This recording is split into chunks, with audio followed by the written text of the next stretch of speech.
l'Europe, c'est le monde qui nous regarde.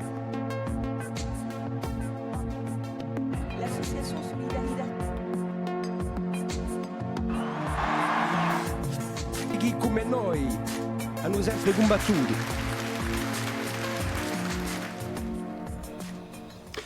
Bonsoir à tous, merci de nous rejoindre sur France 3 Corse via Stella et sur RCFM pour ce dernier numéro de Contraste, en partenariat avec nos confrères de Corse Matin. Il y a un an, c'était le 18 juin 2017, les nationalistes de Péagours y ont envoyé 3 députés sur 4 à l'Assemblée nationale. Ce soir, pour son dernier numéro de la saison, Contraste reçoit le député de la première circonscription de la Haute-Corse, Michel Castellani, élu il y a un an avec 60,81% des suffrages, face au député sortant, le maire de Bigoulia, Sauveur Gandolfichette. Michel Castellani, bonsoir. Bonsoir. Merci de participer à ce dernier Contraste de la saison, dernier Contraste sous sa forme actuelle. Pour vous interroger ce soir, Patrick Vinciguerra de RCFM, bonsoir. Patrick, et Julien Mattei de Corse Matin. Bonsoir Julien. Bonsoir. Faites la dernière émission. C'est un bon souvenir de jeunes journalistes. En seconde partie d'émission, un contradicteur viendra nous rejoindre pour un débat de 10 minutes avec notre invité. Depuis le 11 juin dernier, la Cour d'assises spécialement composée de Paris juge des militants nationalistes, parmi lesquels Pierre Paoli, membre de l'exécutif de Corsica Libera, pour des attentats commis par le FLNC en 2012, qu'on a considéré, en tout cas vu par les journalistes, comme la dernière nuit bleue avant le dépôt des armes. Michel Castellani, vous en appelez à la clémence de la justice dans cette affaire. Il faut solder le passé. Nous nous sommes rendus au palais de justice, comme vous le savez. Nous considérons que la justice doit juger des actes, mais qu'elle doit le faire aussi dans un contexte général. On ne juge pas des actes ex nihilo. Nous sommes dans une conjoncture qui est ce qu'elle est en Corse. Il n'y a plus aucun attentat politique depuis des années. La Corse se dirige, nous l'espérons, vers une paix définitive. Nous faisons tout pour ça, et vers une paix sociale qui est une condition évidemment de progrès. La justice doit en tenir compte. Ce procès apparaît un peu comme un anachronisme, c'est évident, parce qu'il ne rentre plus dans l'air du temps.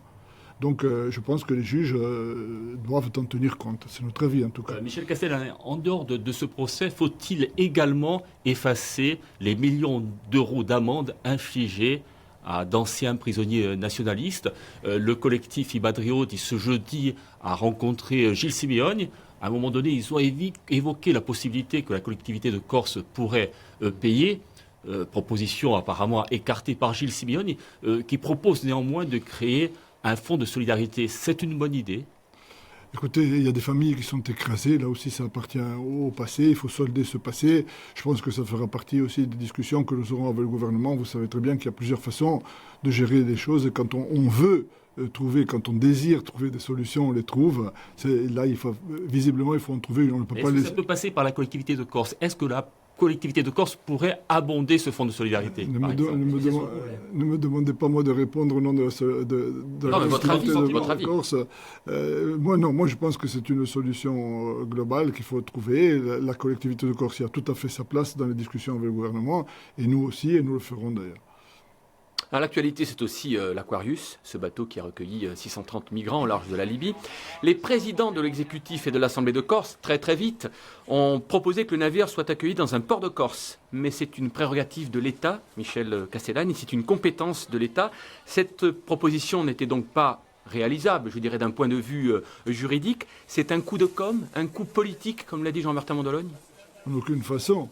Vous avez des malheureux, des centaines de malheureux qui naviguent lâchés sans le moindre moyen, lâchés dans la tempête, qui valdinguent d'un port à un autre, qui valdinguent à haute mer. Il y a une urgence humanitaire. Quand il y a une urgence humanitaire, on réagit à une urgence humanitaire. Et on réagit sur Twitter à 22h le soir. Les ports appartiennent à la collectivité. De manière désorganisée. D'abord le président de l'Assemblée de Corse, ensuite Gilles Simeone. Est-ce qu'il n'aurait pas fallu, par élan de générosité, se réunir dans la journée, les deux présidents tout d'abord, avec la préfète de Corse, avec les maires qui auraient pu être concernés, avec les autorités portuaires, et mettre en place une logistique d'accueil?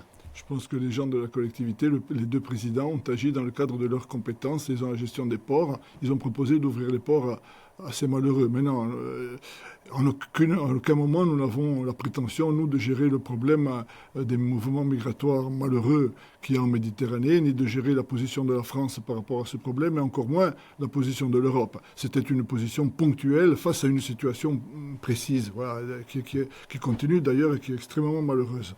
Pour le coup, on se targue quand même de prérogatives que l'Assemblée de Corse n'a pas, hein, c'est-à-dire essayer de choisir, trouver l'arrivée d'un bateau dans un port. Effectivement, ça suppose bon nombre de réglementations qui n'incombent pas aujourd'hui à l'Assemblée de Corse. Je pourrais vous faire remarquer que moi je ne suis plus élu à l'Assemblée de Corse, que je ne suis pas le porte-parole de la CDC. Vous avez un avis. C'est une parenthèse. L'avis, je vous l'ai donné. Quand il y a une urgence humanitaire, qu'il y a des malheureux qui crèvent sur un bateau, on essaye de les aider. Voilà. Et c'est pourquoi simple. faire? Pour secourir ou pour accueillir? C'est Parce simple. que là aussi, il y a eu un rétropédalage ensuite. Hein. Parce qu'au départ, on parlait d'accueillir ces migrants. Et ensuite, on parlait a dit non, de il secourir s'agit seulement de les vivres, l'eau, etc. Oui, éventuellement quelques packs de Saint-Georges, et puis voilà. Mais attendez, il ne faut pas réduire ça à quelques packs de Saint-Georges, mais vous savez très bien que la Corse n'a pas les moyens d'accueillir des centaines et des centaines de personnes. Là, il s'agissait d'agir dans l'urgence, parce qu'urgence il y a. Voilà, point. Simple, hein. L'actualité, c'est aussi le débat parlementaire sur la réforme des institutions qui aura donc lieu en juillet prochain. Cette réforme intègre un article spécifique à la Corse. Vendredi dernier, Michel Castielaigne, vous étiez à Bastia. 2 des 3 députés nationalistes tenaient une conférence de presse pour annoncer que ce débat était la mère de toutes les batailles. Je reprends vos propos. Comment comptez-vous faire évoluer un texte qui semble déjà bien figé ? Écoutez, là on rentre dans du structurel. Il faut comprendre que nous avons l'occasion en Corse de faire vraiment évoluer les choses. Il y a d'abord une réforme institutionnelle. Ça n'arrive pas souvent. Il y a le fait qu'il y a une majorité territoriale et qu'il y a 3 députés qui tirent dans le même sens. Ça aussi, c'est tout à fait nouveau. L'idée, c'est d'essayer de profiter de cet événement pour doter la Corse des instruments législatifs, réglementaires, dont elle a besoin pour mordre sur des réalités qui sont des réalités que tout le monde connaît, qui sont des réalités sociales malheureuses, qui sont la culturation, la perte de notre langue, qui sont la spéculation qui est déchaînée. Nous ne cherchons pas, nous, à l'occasion de cette réforme constitutionnelle, à faire de la réforme par plaisir de faire de la réforme ou faire de l'escalade institutionnelle. On l'a dit à tous les ministres. Je ne cesse de le dire à tous les ministres, à tous les coins de la Chambre des députés. On essaye de faire en sorte de donner à la Corse les moyens. Nous avons l'occasion. À la question d'Henri Mariani, cet article 72-5, il n'est pas suffisant, vous l'avez dit, tout le monde le répète, en tout cas du côté de la majorité territoriale. Est-ce que vous êtes en mesure de le faire évoluer? Vous, avec d'autres, hein, évidemment. Alors écoutez, pour l'instant, le compte n'y est pas. Il n'y est pas. Quand vous lisez les propositions qui sont faites, en fait, on ne porte rien par rapport au statut Joxe. Puisque l'habilitation n'est pas permanente, l'habilitation elle est soumise à l'autorisation du gouvernement, l'habilitation elle est soumise ensuite au vote du Parlement, on travaille au coup par coup, bref, on est aux antipodes de ce que nous voulons, qui est l'autonomie de plein exercice. Pour Vanda Mastor, la constitutionnaliste, il s'agit d'un hochet, simplement. Oui, mais enfin, bon, pour l'instant, ça ne roule pas très loin et ça ne porte rien par rapport au statut Joxe, le compte n'y est pas. Donc, pour répondre à votre question, si vous n'avez jamais entendu parler des députés de la Corse, vous allez en entendre parler dans les semaines qui viennent, parce que je vous signale que nous allons quand même mener une bataille parlementaire vraiment de haut niveau pour essayer de faire évoluer cet article 73. Justement. 72.5. Et je vais vous dire pourquoi. C'est parce que de la façon dont sera conformé cet article dépendra ensuite de la loi organique qui va venir derrière. Et c'est là où nous devons avoir les moyens, impérativement, les moyens de notre politique en Corse. Voilà. Est-ce que vous les aurez? Parce que finalement, aujourd'hui, votre stratégie, c'était d'essayer d'avoir l'appui d'autres députés. Pourquoi est-ce qu'ils viendraient vous soutenir dans cette bataille-là, alors qu'ils ont d'autres intérêts dans leur circonscription à défendre également? Non, je vais vous répondre très clairement. Dans cette affaire, vous avez un double aspect. Vous avez l'aspect strictement corse, que nous expliquons à tous les ministres, à tous les chefs de groupe à l'Assemblée, à des députés. On fait un travail pédagogique énorme. Et croyez-moi, vous seriez surpris de savoir l'évolution d'un certain nombre de députés. N'en parlons pas ici. Ça, c'est le volant corse. Mais dites-moi, ça intéresse la France aussi. Parce que quand un ministre vient vous dire « Oui, mais vous comprenez, vous êtes gentil en Corse, mais après on va avoir les Bretons sur les épaules, on va avoir les Alsaciens », c'est ce qu'ils nous disent, en privé. Bon, oui, écoutez, La mondialisation s'impose à nous. On a voté l'autre jour le traité de commerce avec le Canada. Là, il y a celui du Japon qui arrive, il y a Mercosur. Il y a tout ce qui a été fait dans l'OMC depuis 50 ans. La mondialisation s'impose à nous. Presque toutes les lois françaises sont influencées par l'Union européenne. Oui. Bon. Pourquoi faudrait-il que les relations entre l'État central et les collectivités soient gravées dans le marbre et ne puissent pas bouger d'un millimètre? Là, nous sommes au cœur d'un débat éternel de la politique française. C'est de savoir quelle structure d'État va gérer ce pays. Eh bien, nous sommes partisans du fait que les territoires ont leur mot à dire, les territoires ont leur personnalité, ils font la richesse de la France et ils doivent être pris en compte, ce qui n'est pas le cas dans le cadre de l'État-nation. On a eu un débat là-dessus. On nous dit qu'il y a l'égalité des citoyens face à la loi. Bien sûr que c'est un principe intangible. L'égalité des citoyens devant la loi est intangible. Mais il ne faut pas confondre avec un autre concept qui est la prise en compte de la diversité des territoires. Moi, j'ai eu un débat considérable avec Mélenchon là-dessus. Et à la fin, je pense que j'ai réussi à le convaincre. On verra au moment du vote. Mais votre ambition, c'est de faire évoluer cet article vers l'autonomie? Et vous y croyez? Pour la Corse, certainement. Maintenant, vous savez... Et vous avez eu des échos favorables parmi les autres députés? Mais vous avez dans tous les couloirs de l'Assemblée nationale des députés qui nous arrêtent en disant « Allez-y, allez-y, c'est intéressant pour nous ». De tous les coins de France, y compris du Massif central. C'est simple. Ils nous disent « Allez-y ». Moi, j'ai des députés, je vous le garantis que c'est la vérité. J'ai des députés de République En Marche qui m'ont dit « Vas-y, Michel, lâchez pas ce que vous faites, c'est formidable ». Et moi, je leur ai dit « Nous, on est 3, vous êtes 300 ». Ils ont dit « Oui, mais nous... on n'a pas les moyens, tu comprends, on est tenu par le groupe, vous, ce que vous faites, ça va. Oui, mais... Il ne faut pas imaginer que la France est faite uniquement de gens qui sont des cocoricots, qui voient la France comme un bloc monolithique. Il y a des gens qui sont racinés dans leur territoire. Cette réforme, elle intègre aussi la diminution du nombre de parlementaires. Est-ce que les négociations, elles ne vont pas plutôt se faire autour de ça, plutôt qu'autour d'un article spécifique à la Corse qui, finalement, risque de ne pas peser grand-chose dans le débat? Ah non, mais attendez, la réforme, elle est globale, elle n'intéresse pas que la Corse. La Corse, c'est l'article 16 et l'article 17. Il y a tous les articles avant. Mais ne croyez pas que nous allons être absents sur les articles précédents. Nous sommes des députés à part entière. Nous allons déposer, nous aussi, des amendements. Moi, je vais proposer que, par exemple, la notion de dignité figure dans la Constitution, de respect de la dignité humaine, que la lutte contre la pauvreté figure comme grand objectif national. On va être présent. Bien sûr que la réforme, elle est globale. Elle n'intéresse pas que la Corse. Nous parlons de la Corse ici parce qu'on est à Bastia, et que nous sommes en Corse, mais... Et on va être présent, nous, sur l'ensemble des amendements, bien sûr.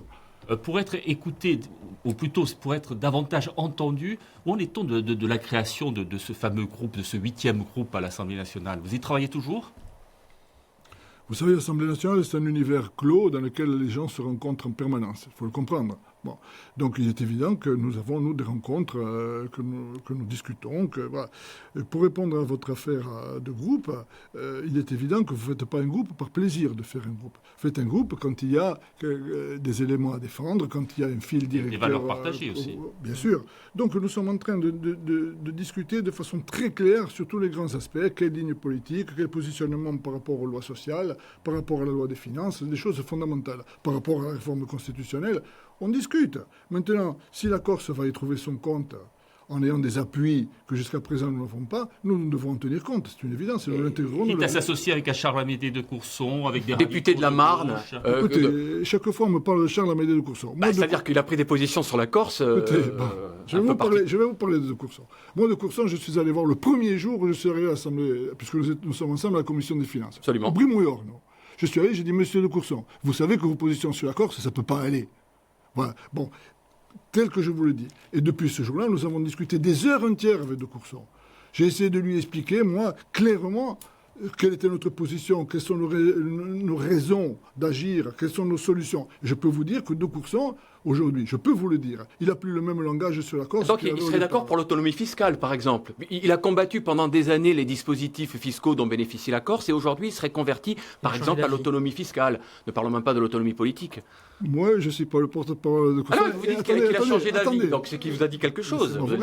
Laissez-moi vous répondre. Moi, par correction, je ne parlais pas à la place de Courson. Mais je peux vous dire que je pense que oui, des discussions que j'ai avec lui, je pense qu'il a fortement évolué sur la question corse. Et il n'est pas le seul. Ça fait partie aussi du job des 3 députés de la Corse, de faire évoluer les gens, de discuter. Et je pense, moi, bon, je ne veux pas être critique, mais que si les députés qui nous ont précédés à l'Assemblée nationale pendant des décennies avaient fait le 10e du boulot que nous faisons, nous, à l'heure actuelle, je dis bien le 10e, on a la motivation de faire avancer les choses. Peut-être que la Corse serait en situation meilleure aujourd'hui. On voit d'ailleurs que vous, pour l'Assemblée nationale, pour essayer de nouer des contacts, vous rivalisez d'imagination parfois. Hein. Le 18 avril, on a vu que vous avez organisé une soirée de dégustation autour des produits corses, de la gastronomie, tout ça, en compagnie des 2 autres députés nationalistes. Alors qu'est-ce que c'est? Est-ce que c'est une petite fête entre amis? Est-ce que c'est une opération de com, une opération séduction? Et en quoi ce type d'événement-là fait avancer véritablement vos idées? C'est du lobbying? Tout le monde fait du lobbying à l'Assemblée nationale. Chacun représente ses territoires. Il n'y a pas que nous. Nous, je pense qu'à 3, nous faisons un boulot qui est assez important. On peut critiquer nos positions, tout ça en politique, mais ce qu'on ne peut pas critiquer, je crois, c'est le volume de travail que nous faisons. Et le sérieux que nous mettons tous les 3. Une soirée charcuterie, c'est utile? Attendez, non, c'est pas une soirée charcuterie, c'est de présenter les produits. On participait, c'est de présenter. J'ai noté Jean-Frédéric Poisson, Emmanuel Ménard, la femme de Robert Ménard du Front National, Nicolas Dupont-Aignan. Ce sont des gens fréquentables? Jean Lassalle.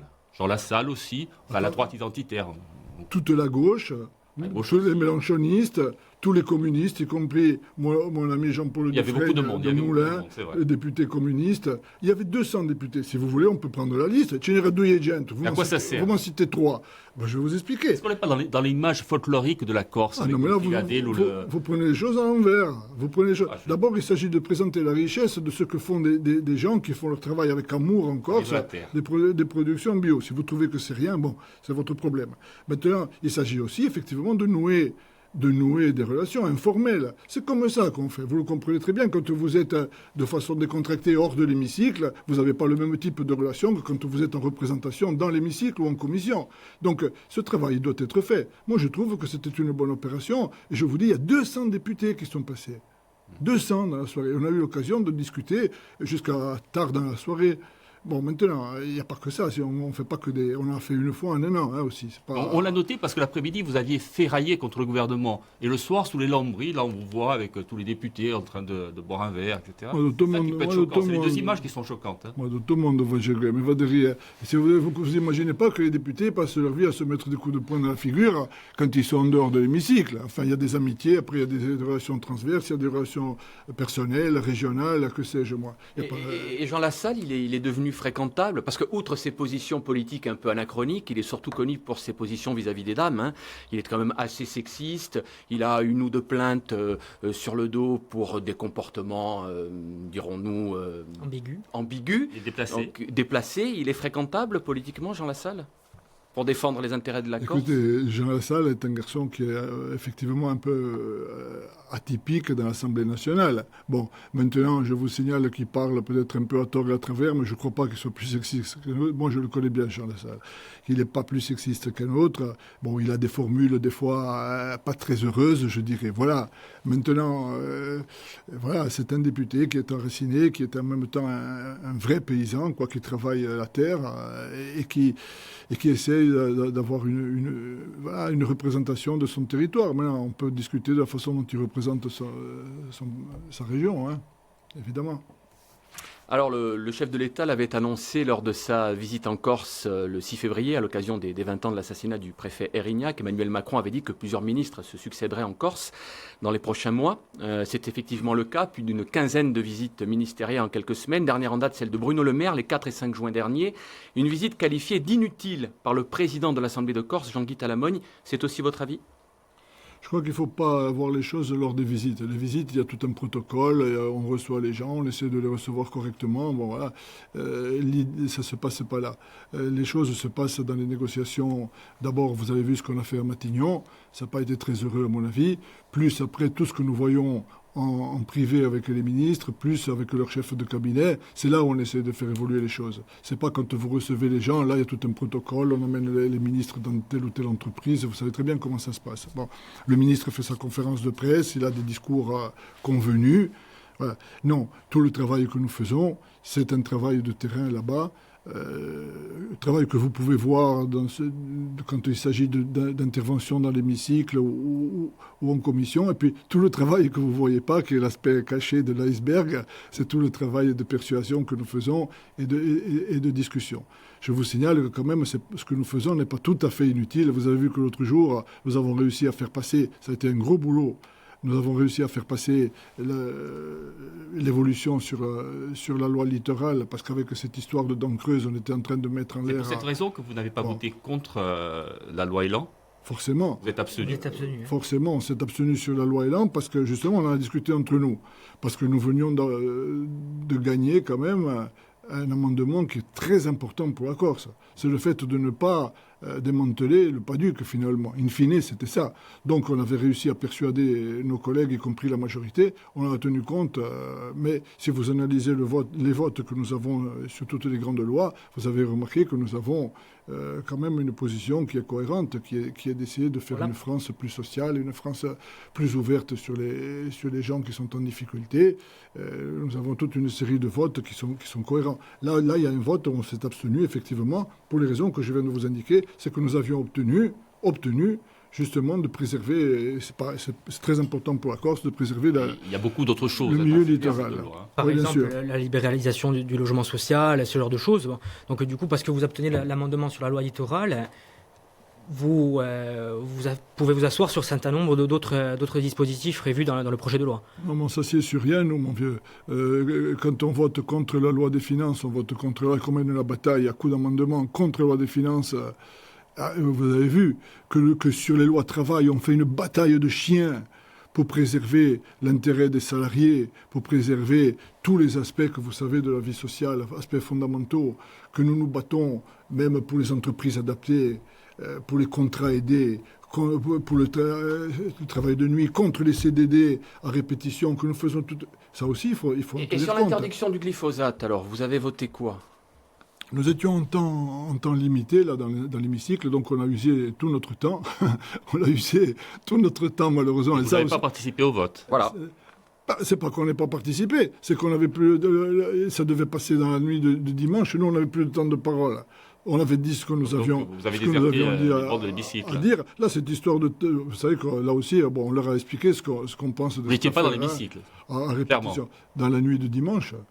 Clairement, vous n'étiez pas dans l'hémicycle. Vous êtes dans l'hémicycle quand vous avez du temps de parole. Attendez, si vous voulez expliquer que nous, on ne travaille pas... Non, je le dis pas sur le glyphosate. Pourquoi vous n'avez pas participé Pourquoi vous n'avez pas participé au vote? Il y a des choses que je ne vous laisserai pas dire parce que j'ai... Ah non, c'est une question. J'ai tiré mes statistiques, moi je les ai sous les yeux, ce n'est pas les miennes, c'est celles de l'Assemblée nationale. Monsieur Castellani, sur l'aspect spécifique, la question porte sur le vote sur le glyphosate. Vous n'étiez pas dans l'hémicycle. Vous savez comment ça se passe? Le glyphosate, ça a commencé le lundi. Je crois qu'ils l'ont passé le dimanche dans la nuit. Nous avions épuisé notre temps de travail, ce que nous avions à dire, et nous l'avons dit. Donc vous n'étiez pas dans l'hémicycle. Mais dites-le simplement, c'est pas non plus de honte. Hein.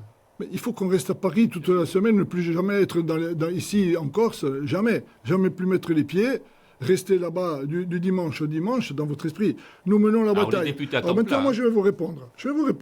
J'ai tiré les statistiques que je rends jamais. C'est même pas moi qui les tire, on me les a envoyées. Je me suis rendu compte que j'ai 225 interventions dans l'hémicycle en un an, moi personnellement. D'accord ? Et 55 en commission des finances. Vous savez ce que ça veut dire comme travail en amont, comme travail sur les dossiers.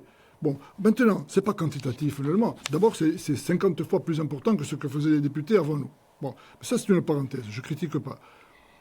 Moi, je ne parle pas par plaisir de parler, et mes deux collègues non plus. On parle quand on a quelque chose à dire. Mais quand on a quelque chose à dire, on le dit. Quand on a des amendements, on en a déposé des centaines et on les défend en séance. Moi, je dis que la Corse, elle est défendue. Mais pas seulement sur les questions corse. Nous intervenons sur toutes les lois. Sur toutes les lois, nous sommes présents, nous essayons de réfléchir. Et je vais vous dire une chose, nous sommes respectés. Vous savez que l'Assemblée nationale, souvent, c'est la bagarre. Hein. C'est la tribune est de Fourian et les jours de match chaud. Hein. Bon. Avant. Ouais. Avant. Hein. Ouais, maintenant, la tribune est fermée. Voilà. Bon. Mais l'Assemblée nationale, elle n'est pas fermée, elle. Et donc, je peux vous dire, quand nous intervenons, nous sommes respectés. Ce que nous essayons de faire, vraiment, c'est de donner une bonne image de ce que nous sommes, nous, les Corses. Vous voyez, d'avoir un peu de recul, un peu de hauteur, savoir comment parler, savoir comment expliquer les choses sur tous les sujets. Enfin, et je peux vous dire que sur toutes les interventions que j'ai faites, et Dieu sait que j'en ai faites, et mes collègues, pareil, on n'a jamais été ni contesté, ni sifflé, ni rien. Au contraire, on a même été plutôt applaudi. Mais hormis cet amendement sur la loi Elan, pour quel résultat ? C'est bien de parler, mais à un moment donné, il faut que ça aboutisse à... d'occuper le terrain. Vous avez raison. Il ne s'agit pas de parler pour parler. Il s'agit de... Bon, nous, les résultats, je vais vous le dire. On a quand même... on ne peut pas dire qu'on a rien. D'abord, il y a eu cette affaire de loi littorale. C'est important. Il y a le fait qu'on a travaillé avec Belloubet plusieurs fois sur le rapprochement des prisonniers. Et là, on demande que les familles ne soient pas frappées par une double peine et les prisonniers non plus. On a obtenu quand même des choses. On est intervenu, moi je suis intervenu... La question ne concerne plus actuellement que le commando Érignac. Hein. Voilà. Troisièmement. Moi je suis intervenu ensuite, bien des fois, auprès de Madame Buzyn, ministre de la Santé, pour les hôpitaux de Corse. Là aussi, c'est des résultats très discrets, on ne parle pas, on ne fait pas de l'affichage, mais il y a quand même un peu de résultats derrière. Là, j'ai vu l'autre jour très longuement Colomb, c'était même pour rien vous cacher, c'était à 1h du matin, sur l'intensification des moyens de lutte contre l'incendie en Corse. Au départ, si vous vous rappelez, quand il y a eu, je retire en arrière, sur la loi des finances, toute la bataille sur le financement de la collectivité unique. Il nous manquait 10 millions à la sortie. On a mené une bataille de chiens, moi en commission des finances, ensuite tous les trois dans l'hémicycle. On est arrivé quand même à tirer des choses sur le financement de la collectivité unique. Sur le tabac, on a eu de longues discussions avec Darmanin et avec Buzyn. Aux questions de santé publique, on s'est aligné. Le prix du tabac encore se va augmenter. Mais vous savez très bien que la compétence sur les routes... Une mauvaise chose, hein. Bon, la compétence est alignée. Mais la compétence sur les routes demeurant, nous avons obtenu qu'il y ait une part de TVA qui compense la perte de recettes. Nous avons demandé également, moi je l'ai demandé bien des fois dans l'hémicycle, j'ai demandé à la Commission des finances qu'il y ait une prise en compte du problème pour les buralistes de Corse. Donc des résultats. Pour la Macotab, idem. Ensuite, nous intervenons sur des tas de choses que vous ne voyez pas. 4 minutes avant de laisser la place à notre contradicteur du jour. Les rapports entre la Corse et Paris sont quand même difficiles, il est compliqué. Jean-Guy Talamogne est le président de l'Assemblée de Corse, a créé un collectif d'avocats qui va traquer le racisme anti-corse. C'est pas un peu exagéré ? Non, enfin, tout est dans la formulation. Il est évident que ça va loin, quoi. Ce que nous avons, nous, encaissé, ne fût-ce que dernièrement... C'est quoi qui va loin ? Le racisme anti-corse ou la création de ce collectif ? Non, le racisme anti-corse, ce qu'on a encaissé là dernièrement, quand il y a eu cette malheureuse affaire entre la CA et le Havre, au violé, ce que moi j'ai entendu, ce que j'ai reçu comme message privé, c'est abominable. Donc l'idée, c'est de faire en sorte qu'on puisse aussi maintenant mettre à l'index les attaques, pas spécifiques sur la Corse, mais les attaques de type territorial. Je pense que nous déposerons un projet de loi, moi je l'ai avancé, je l'ai déposé à mon nom, un projet de loi justement condamnant les attaques disons de type régional ou territorial. Ça ne concerne pas que les Corses. À Paris, vous êtes totalement libre ou vous prenez vos consignes ici en Corse, du côté du président de l'exécutif ? Écoutez, moi là je peux être très clair. Moi je regarde ce qu'ils font. Évidemment je les suis avec beaucoup de sympathie. On est dans la même ligne, on est dans la même conception de la Corse et de son avenir. Mais je ne peux pas dire qu'on m'ait tiré, moi, par la patte une seule fois. Des pressions auraient été exercées pour que vous embauchiez un collaborateur parlementaire proche de Charles Piry. C'est vrai ou pas ? Non, moi, mes collaborateurs, moi, je les ai pris au départ tels que j'en avais besoin. Et j'en ai deux, voilà. Ça a été révélé dans la presse, vous n'avez pas démenti, me semble-t-il. Mais non, mais je n'ai pas démenti parce que je n'ai pas à démentir, c'est du domaine privé. Moi, j'avais besoin de quelqu'un qui me permette de connaître les codes de l'Assemblée au départ, parce que nous débarquions dans un univers qui était un peu nouveau pour nous, je dois dire. Donc je lui donne entièrement satisfaction, plus quelqu'un ici. Après, le reste, on verra. Donc, pas de pression. Alors moi, je ne peux pas dire que j'ai reçu des pressions. Vous savez, pression, je suis assez imperméable à ça. Je ne suis pas un lion. Ce n'est pas forcément des pressions physiques. Je ne suis pas un lion, mais je ne suis pas non plus... Des conseils, des pressions amicales. Ah, non, nous, on travaille en bonne entente avec la majorité territoriale dans toutes ses composantes et on travaille tous les trois, je pense, de façon assez complémentaire. Les trois députés, ils ont chacun leur personnalité, leur façon de travailler, leur entregent à l'Assemblée, mais je crois que finalement, on fait une équipe qui fait le boulot, quoi. On parlait du racisme anti-corse il y a un instant. Quand on lit sur Twitter, sur les murs de Corse, quand on entend dans certaines manifestations français de merde, c'est raciste ou pas? Nous, sur cette question, vous le savez très bien que nous sommes très, très clairs. Vous savez, nous sommes indivisibles. Nous sommes citoyens du monde, nous sommes citoyens européens, nous sommes citoyens français, nous sommes corses, nous avons nos racines. Et tout ça est indissociable. On ne peut pas dire tel morceau de mon corps, il est français, tel corse, tel européen. Chaque individu est un ensemble de sentiments et il faut les prendre tous en compte. Moi, je pars d'un principe pour vous répondre. Je pars d'un principe, c'est que si vous voulez être respecté, il faut respecter. C'est clair. Castellani, le parti auquel vous appartenez, très rapidement, fait régulièrement campagne sur la probité, la transparence, ce genre de choses. Il y a eu une polémique fin 2017 avec l'embauche à la jeunesse et au sport de la compagne du directeur général des services de la collectivité de Corse. Quelques jours, un syndicat de la collectivité de Corse, le SNT, dénonce dans un communiqué, au brûlot, l'opacité qui règne au sein de la CDC. Est-ce que c'est vraiment une maison de cristal? Il n'y a pas de clientélisme à la collectivité de Corse? Écoutez, moi je crois qu'au-delà de tel ou tel cas particulier, il y a de nouvelles règles du jeu qui ont été mises en place. Vous avez vu que l'autre jour, il y a encore le règlement d'aide aux communes qui a été adopté à l'unanimité à la Chambre des territoires. On est sur les embauches, sur la distribution des aides. Pas de clientélisme, vous l'assurez, Michel Castellane? Moi, oui, je peux vous assurer que les choses ont changé fondamentalement. Parce que si vous critiquez la majorité actuelle, alors qu'est-ce que vous auriez eu à dire auparavant, hein? On ne fait pas un concours en même temps. Ah non, je suis d'accord. Mais enfin, il y a eu vraiment un changement de fond. La rupture n'est pas perçue, en tout cas, par ce syndicat-là. Moi, je peux vous dire qu'il y a une rupture. Bon.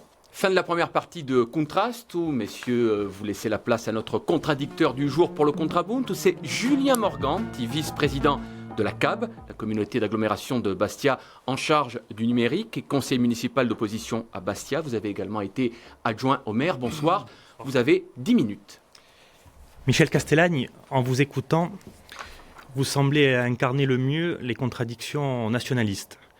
Et on voit qu'il est plus facile d'être un militant dans l'opposition qu'un élu responsable dans la majorité. J'appartiens à une génération qui est condamnée à réussir, à faire, à innover, à entreprendre. Et je m'aperçois qu'on ne parle pas le même langage parce qu'on n'a pas les mêmes attentes. Aujourd'hui, la Corse connaît des difficultés très graves en matière économique, sociale, culturelle, et on a l'obligation de faire. Et ma génération est prête à assumer ses responsabilités. Et on le voit lors des derniers scrutins, un électeur sur 2 ne va pas voter, donc ça nous rend humbles et en même temps responsables.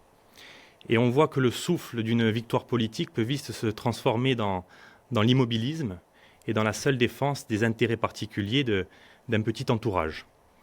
Donc j'espère qu'on aura un débat constructif avec des questions claires et des réponses, je l'espère, claires, notamment sur la question de Bastia et de son rôle et de sa place dans la Corse. Alors Bastia est à l'arrêt. La collectivité unique que vous avez voulu, vous et vos amis, fait que le rang de capitale de la Haute-Corse a disparu. Elle a perdu cette notion-là.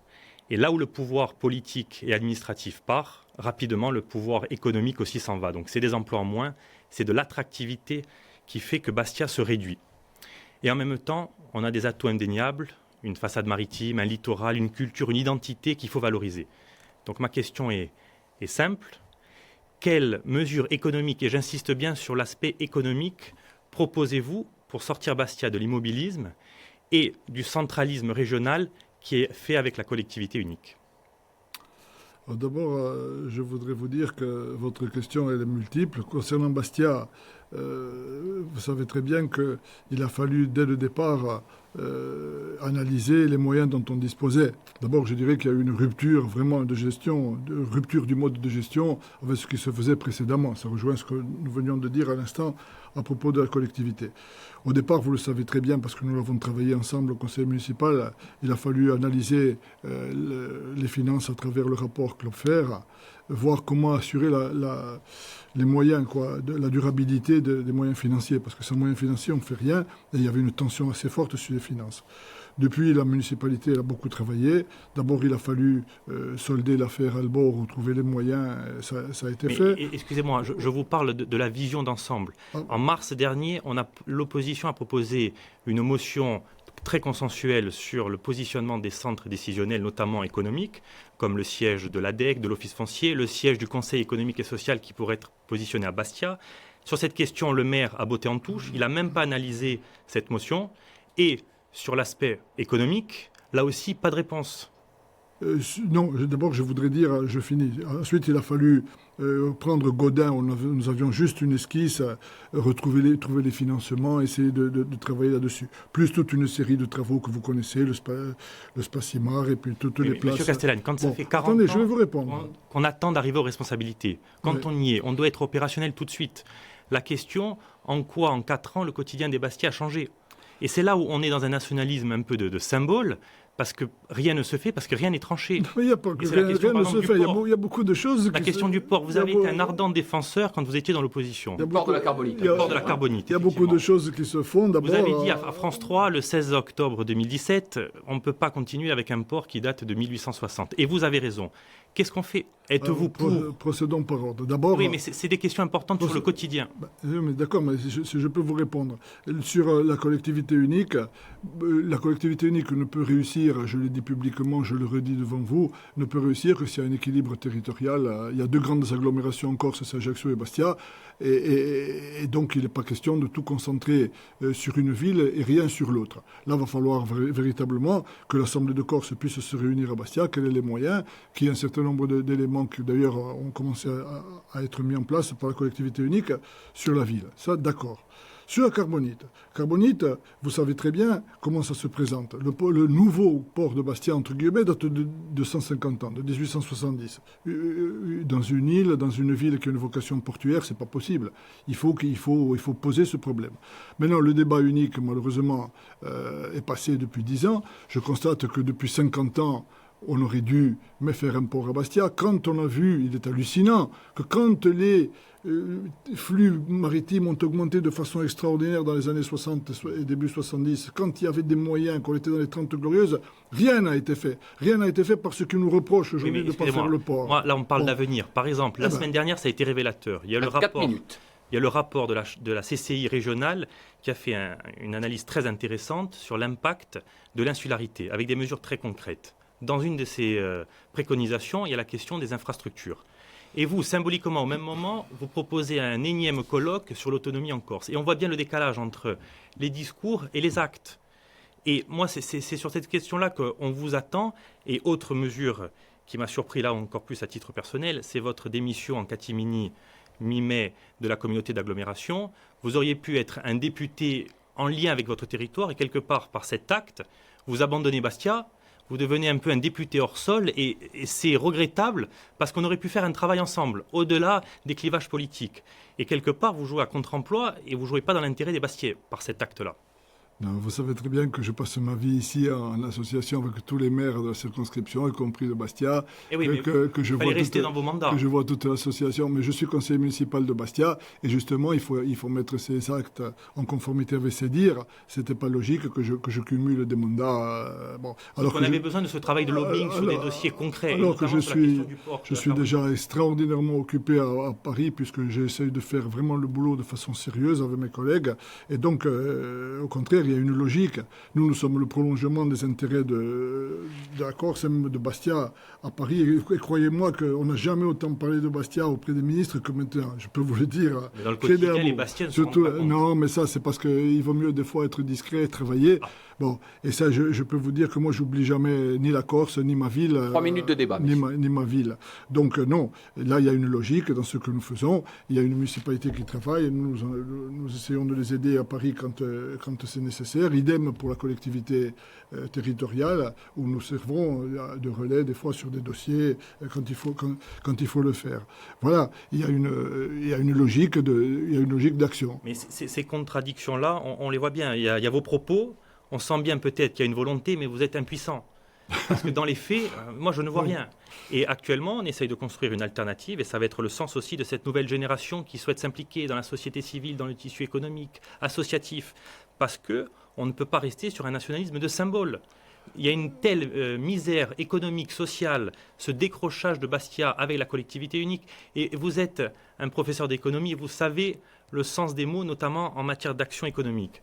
Donc il est venu peut-être le temps de préparer cette alternative, parce qu'on voit bien, on a essayé et ça ne marche pas. 2 minutes de débat, messieurs. Alors, je vais vous dire, d'abord sur la carbonite et sur le port de Bastia, on va avancer en fonction des moyens financiers, en fonction de l'environnement, vous le savez très bien, mais il y a la volonté d'avancer. Je peux vous dire que je m'en suis entretenu avec le président de l'exécutif, même tout à fait dernièrement. Je vous confirme que les choses avanceront. Il faut un port à Bastia. Ça, c'est une chose. Ça, excusez-moi, heureusement qu'il faut un port à Bastia. Maintenant, je vais vous répondre. C'est une manière de pas répondre. Maintenant, je vais vous répondre sur le fond, si vous permettez, quand vous me dites qu'il faut une alternative. Moi, je lis dans les journaux, comme tout le monde, des gens de gauche qui disent ça y est, il faut qu'on prenne, on a perdu les élections, maintenant il faut qu'on gagne. L'autre jour, j'ai vu les gens de droite en photo dans le journal en disant il faut qu'on gagne. Quand on perd un match en football, qu'on dit il faut qu'on se refasse au classement, ça a un sens. En politique, ça n'a aucun sens. Ce qu'il faut dire, une logique de revanche. Hein. On est là pour parler de l'avenir d'une ville. Quand on propose aux gens une alternative, aux électeurs, c'est très important. Il faut dire où est la rupture. Où est la rupture? Que propose-t-on? Où est le souffle? Que propose-t-on par rapport aux gens qui sont en place, que l'on entend remplacer? Et surtout, que propose-t-on par rapport à son propre passé? Où est le souffle? Moi, je constate que... vers l'avenir. Moi, je constate vous êtes toujours dans la comparaison. Vous avez mis 40 ans à y arriver, et vous aurez dû être 45 secondes d'émission. C'est là où il y a le décalage. Et pendant 40 ans, les gens qui ont été au pouvoir, qui avaient tous les maires, qui avaient tous les députés, les sénateurs, le conseil général, quelle est la vision que vous avez donnée en 3 ans de Bastia? Ils nous ont laissé une Corse qui a tout perdu, qui a perdu sa terre, qui a perdu sa langue, qui a perdu sa substance humaine, et on les a pas vus. C'est pour ça que ça ne donne pas une vision pour Bastia, monsieur Castellani. Quelle est la vision qu'on donne? Bastia, il faut que ce soit une ville qui soit rayonnante, qui soit équipée. On va essayer de la redonner un peu de fierté et de crédibilité, parce que c'est l'image même de la ville qui a été affaiblie. Merci Julien Morganti, vice-président de la CAP, d'avoir participé à cette seconde partie de Contraste ou qui continue. Invité ce soir Michel Castellani, député de la première circonscription de la Haute-Corse, avec le débriefing, retour de Patrick Vinciguer de RCFM et de Julien Mattei de Corse Matin. Alors messieurs, comment jugez-vous la prestation de notre invité, le dernier invité de Contraste? Alors je me dois tout d'abord de vous reconnaître, Michel Castellani, un talent de pédagogue, d'autant que ça ne nous rajeunit pas, ni vous ni moi, d'autant que je vous ai vu comme professeur il y a près de 40 ans. On ne s'en souvient pas, vous ne l'avez pas marqué, Patrick. Julien Mattei, il n'était pas encore né, loin de là. Votre propos, Michel Castellani, est clair, vous savez être convaincant, donnant sans doute le privilège de l'âge, le sentiment de toujours délivrer une parole de sage, frappée au coin du bon sens. Un talent dont vous faites usage depuis 1 an à l'Assemblée nationale. Vous n'êtes pas dogmatique, pas clivant, vous êtes l'image d'un nationalisme tranquille, rassurant, un peu lisse parfois. Recalé de la mairie de Bastia en 2015, privé de l'Assemblée de Corse la même année, vous êtes au final la surprise politique de l'année. On ne vous attendait plus à ce niveau. Voilà pour la forme, impeccable comme un cours magistral. Et puis, il y a le fond, il y a la politique. Et là, l'esprit libre que vous êtes semble bridé, prisonnier d'une ligne politique, une sorte de pensée unique, de bien-pensance nationaliste qui laisse très peu, voire pas du tout, qui laisse peu de place à l'autocritique. On l'a vu ce soir sur la question des migrants, on vous sent un peu embêté. On vous a vu sur la question du fonctionnement de la collectivité de Corse, sur les accusations de clientélisme que vous avez balayé d'un revers de main. On l'a vu dans le débat contradictoire avec Julien Morganti, pas Julien Mattei. Voilà, là, vous êtes en quelque sorte le porte-parole de quelqu'un et vous n'êtes pas vous-même. Et je ne suis pas persuadé, en tout cas, vous ne m'avez pas persuadé que ce soit pour la collectivité de Corse, pour Bastia, que tout est parfait. Donc, vous devriez davantage fendre l'armure et être vous-même, Michel Castellani. Julien. Vous l'avez dit, Patrick, il est toujours difficile de noter la copie d'un ancien professeur sans être trop précautionneux. Après avoir écouté, après avoir dialogué avec vous, Michel Castellani, on ne peut que constater une certaine combativité, un état d'esprit offensif qui n'étonne plus, malgré votre jeunesse parlementaire, votre parcours de vieux militant, de patriarche de la cause, je dirais, plaide pour vous très loyalement. Vous avez d'ailleurs défendu le bilan et la méthode de la collectivité de Corse. Vous essayez depuis un an désormais de porter à Paris, vous le rappelez souvent, la voix du Conseil exécutif de Corse avec les 2 autres députés nationalistes. Vous avez certes une capacité à la faire entendre, contrairement à ceux qui disaient il y a un an que vous seriez inaudible. Pour autant, je ne suis pas convaincu qu'elle ait trouvé cette voix un véritable écho à l'Assemblée nationale. Vous présentez la réforme des institutions comme la mère des batailles. On se demande si elle n'est pas plutôt aujourd'hui un combat d'arrière-garde. Pour le reste, vos prises de position récentes à l'Assemblée nationale, sur lesquelles on vous attendait particulièrement, m'ont laissé assez dubitatif, il faut dire. Je pense par exemple à votre absence sur la question du glyphosate, alors même que l'un des chevaux de bataille des nationalistes reste une agriculture plus respectueuse de l'environnement. Je pense également à votre abstention sur le projet de loi Elan. Vous avez, il est vrai, obtenu une petite victoire avec l'amendement contre le détricotage de la loi littorale, mais vous avez consenti quand même à bon nombre de déréglementations qui libéralisent notamment le logement social. Or, tout ça reste finalement assez peu lisible et on se demande si le nationalisme aujourd'hui, élargi, je dirais, à différents courants, traversés par diverses tendances, tantôt libérales, tantôt sociales, tantôt anticapitalistes, peut-être rendent difficile, au-delà d'un socle corse-au-corse, des positionnements tranchés sur des thématiques sociétales, nationales, qui incombent pourtant aux parlementaires, peut-être même au détriment de la cohérence parfois. Merci Julien. 5 minutes d'émission, Michel Castellani. Alors, sur les critiques qui vous sont adressées. Non, les observations, pardon. Il n'y a eu que des critiques. Il y a eu des observations. Voilà. Je les entends, il n'y a pas de problème. Non, vous savez, nous, on a une cohérence à l'Assemblée, on a une ligne politique, on est dans la ligne de ce que nous avons promis l'an dernier dans le cahier de charge, dans nos professions de foi. Nous sommes sur une ligne quand même qui est sociale, qui est de la lutte contre la spéculation financière. Moi, je fais un job considérable, vous le savez, en commission des finances contre l'évasion fiscale, pour une harmonisation au sein de l'Union européenne. Je suis quand même intervenu 7 fois à la tribune de l'Assemblée sur les sujets les plus divers, pour une Europe, par exemple, qui tienne compte quand même des citoyens, qui soient moins technocratiques, surtout sur des sujets sur la loi travail. Les 3 députés votons et intervenons sans arrêt à coup d'amendements, à coup d'intervention dans l'hémicycle, sur toutes les grandes lois sociales. On ne peut pas dire que nous soyons ambigu, ou vous allez chercher, vous, un point sur le glyphosate. Bon, je vous comprends, ça fait partie des règles. Vous savez, les trains qui arrivent à l'heure, ça nous intéresse. Ça fait partie des règles du jeu, mais enfin, dites-moi, on s'était exprimé là-dessus, on défend... Pas tant que ça sur le glyphosate, je parle sous le contrôle de mes collègues, pas tant que ça. On défend l'environnement de façon très, très, très décidée. Paul André est en commission de développement durable, il bagarre, même l'autre soir, il a défendu 20 amendements, excusez-moi. Bon, donc on essaie d'avoir une ligne. La ligne, je vais vous dire laquelle c'est. C'est le rejet du racisme, c'est le fait que nous avons ici un sentiment de communautaire, que la Corse a accueilli des gens depuis des siècles, nous le disons sans arrêt. Il faut que cette machine à fabriquer des Corses continue de fonctionner. Que la Corse soit équipée, qu'elle soit moderne, qu'elle ait des infrastructures, ok, pas de problème. Mais qu'elle avance, qu'elle donne du travail à nos enfants. Ça, les gens veulent ça. On ne peut pas opposer en même temps, on ne peut pas opposer les réalités sociales et les réalités institutionnelles. Elles vont ensemble. Les institutions, c'est les règles du jeu qui donnent les règles sociales. Que la Corse avance, mais qu'elle ne coupe pas ses racines. Que nous n'ayons pas un ensemble de communautés, que nous n'ayons pas un mélange de Sarcelles et de Saint-Tropez ici. Voilà tout ce qui nous fait avancer. C'est vraiment la volonté, c'est le souffle que nous avons d'ouvrir un avenir à cette île. Voilà. Et les gens nous attendent là-dessus. Michel Castellani, revenons un instant sur Bastia, si vous voulez bien. Je disais que vous avez été recalé en 2015. Vous aspiriez à devenir le maire de Bastia, prenant la suite de Gilles Simeone. Ça n'a pas été le cas. Vous en gardez une amertume ? Je ne fais pas de carrière personnelle. Vous savez, moi, je suis un militant, j'ai toujours milité. Là, vous y teniez à ce poste. C'est votre ville.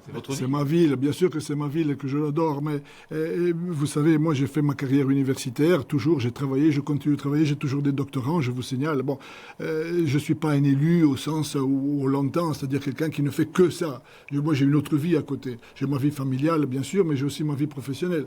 Donc, je relativise. J'aurais été maire de Bastia. Pas la question. question. Attendez, Maire de Bastia, j'aurais- député, qu'est-ce que vous auriez J'aurais préféré? été maire de Bastia, j'aurais assumé. L'histoire a fait que je n'ai pas tiré d'amertume, j'ai joué le jeu loyalement avec le nouveau maire de Bastia. Et je continue de jouer le jeu loyalement d'ailleurs. Justement, C'est la moindre des choses. Michel Castellane, à 2 ans des élections, après 4 années quand même au pouvoir, quel bilan vous faites, quel regard vous portez sur l'action de la municipalité? Alors, bon, effectivement, il y a eu des réalisations, l'Albor, le Spacimar et le parking Gaudin, qui sont des projets réalisés par l'actuelle mandature, Rien. mais portés par la précédente d'Émile Soukaré. Alors, Mais il a fallu réunir d'abord les aspects techniques, il a fallu réunir les financements, c'est pas tout de faire des esquisses. Qu'est-ce qui a vraiment changé à Après, Bastia, en fait? Voilà. Oui, mais ce sont des projets de la précédente mandature. Vous, vos projets, Mais il a les fallu projets les- de la mandature mais il a fallu actuelle, les est-ce mettre qu'ils sont en aboutis? musique. Mais il a fallu les mettre en musique. Je vous donne rendez-vous uniquement. Tenez, on n'en parlait que d'une chose.